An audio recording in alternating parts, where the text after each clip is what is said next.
Hi again. Well, we've got a series of short videos coming up for you.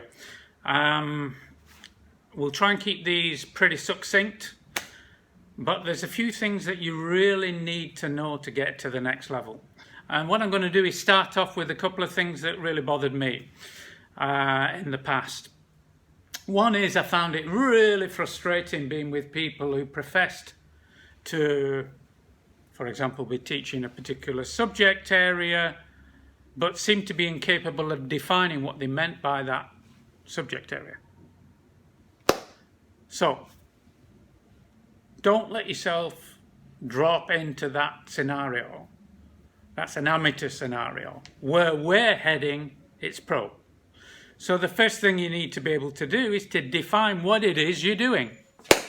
Now, we don't need to get anal about this, but it's important for all of you that you start to understand how you think, interpret, create, and function.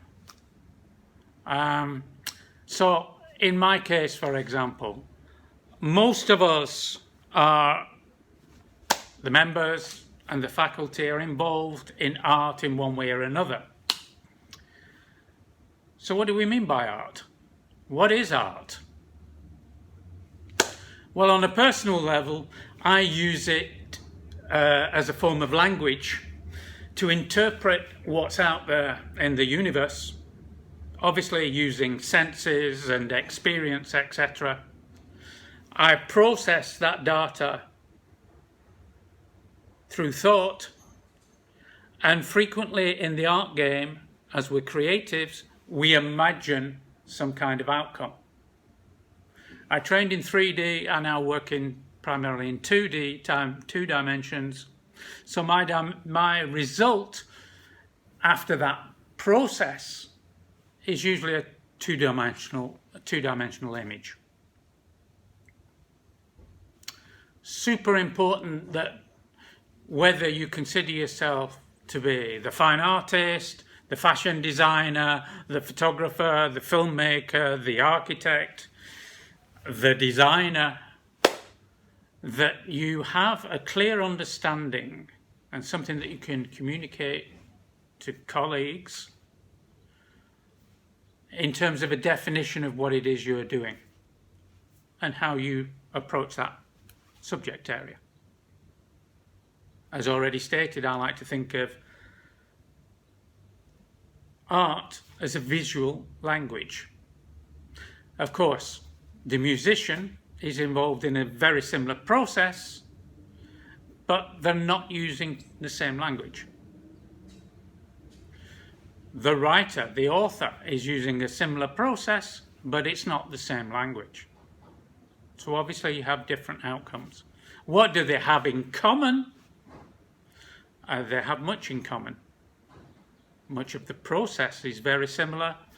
The outcome can be art, in whichever form it takes. But of course, one of the massive factors is that we are emotional creatures and we often use this. The arts are particularly good at communicating on an emotional platform.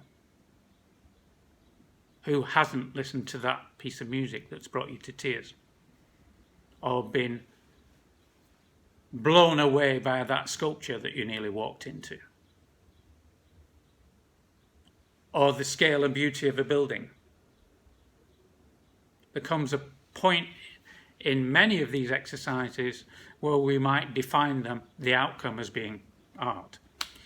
That's for you to think about, and in particular concerning whichever area you want to go into. So let me take you briefly on to, I'm going to give you the grammar of the visual language in 3 minutes. Now, remembering most of you are in school studying another language. I was studying French at one point. I couldn't say bonjour after about 3 years, I think. One of the issues, one of the difficulties I had was I could never see the point in what we were doing. I never saw how it could be applied. So therefore, I wasn't particularly interested in what was going on. Or sometimes what happens is, and I've seen art teachers do this as well, they'll take you right into the heart of the subject area and you might even produce something that looks pretty cool, but you've no idea how you did it or in what context it should be seen. So let's get back to this idea of how do we create two-dimensional image.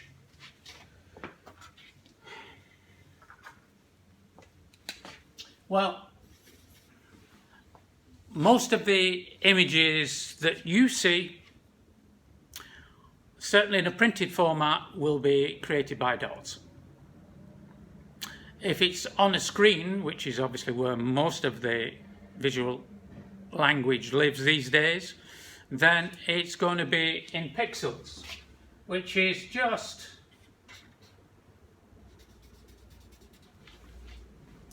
a square format rather than a dot circle. You move a dot in any direction, you get a line. Now, each one of these elements that I'm giving you is a part of the grammar of the visual language. So, for example, what can we do with line? Well, there's vertical line, there's horizontal line, both of which we consider to be fairly passive. Diagonal is a little bit more active, which is why it's used often in photography and particularly things like advertising of, fast cars or whatever you want to give a little dynamism to. But of course there's other forms of line. That's my own personal signature. That's my property, if you like. That goes on any serious document. So I have copyright over my own signature. We've all got one, it's authentic. But it's just a line with a purpose. What we're trying to do is to give your portfolio a purpose. So with that line, I can make my signature. But I could also use it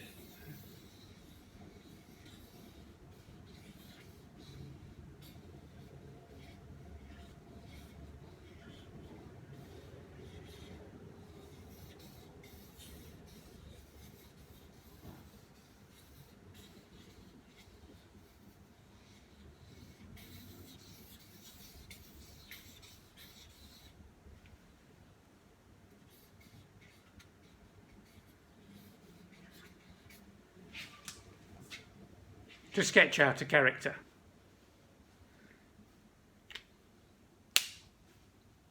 Giacometti was wondrous at that. Check him out. So, dot, line, bring a line back on itself, and you get shape. Dot, line, shape. Obviously, if we were thinking architecture, this would be very important. If we're thinking graphics, the composition here would be very important. We're trying to create an illusion of 3 dimensions, then we use a thing called perspective.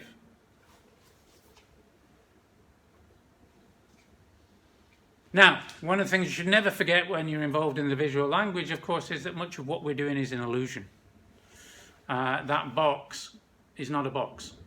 It's a line on a flat surface, and even in perspective, it's completely incorrect. I'd need to use more than 1 point perspective in order to make it look like something more authentic. But it functions. It gets the message across. It works vis-a-vis the language.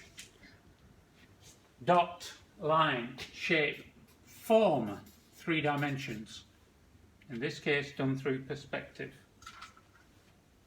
If I add a light source,